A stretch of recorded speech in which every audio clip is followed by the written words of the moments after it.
उत्कल लक्ष्मी को बंदाई की रंगे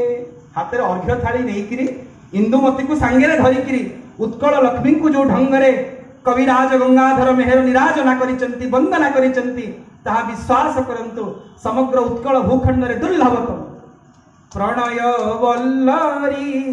प्रणयिनी पण कविता कल्लोळ भाषा विभूषण सेतिकी नुहे किचक बधरे किचक बध शैलेन्द्री महिमा महिमा रसरत्नाकर पद्मिनी गरिमा 10 गोटी काव्यर नाम को आम उद्धृति कर सारा परे गंगा जले जेन्हे गंगा पूजा करे गंगा धरे वंदे शब्द गंगा धारे जदि आपण को कहीं प्रश्न करे आपण गंगा को भितर अछंती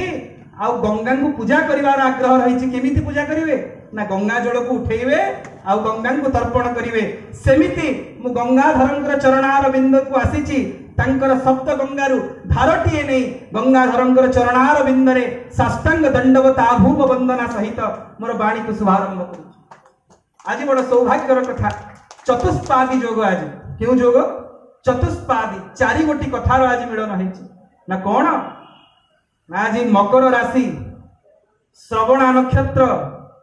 शनिवार आ अगस्ट मास 9 तारिख या चतुष्पादी जोग बोली कहती आ चतुष्पादी जोग को संपूर्ण भाव में सम्मिलित करी सतेवा धर्म अर्थ काम मोक्ष को एका बेले प्रदान करने गंगाधर मेहर आम समस्त को स्थान में एकत्रित करिसंती से रंगाजीव गंगाधर को आभूम प्रणिपात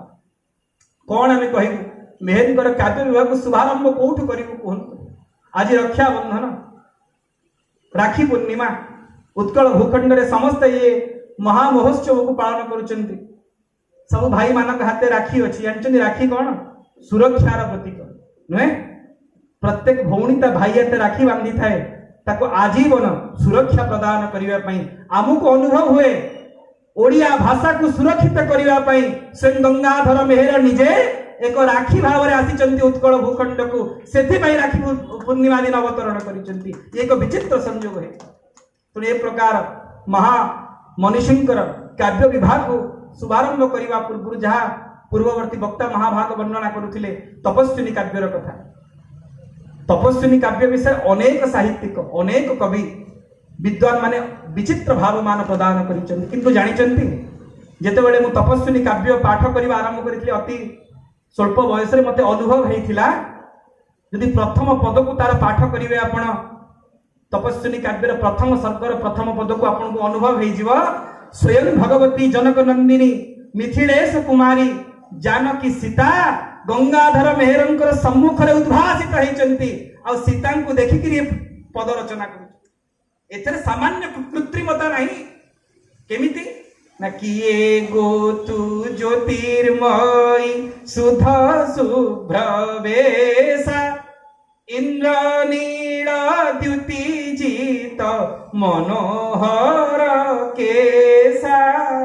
मनोहर केसा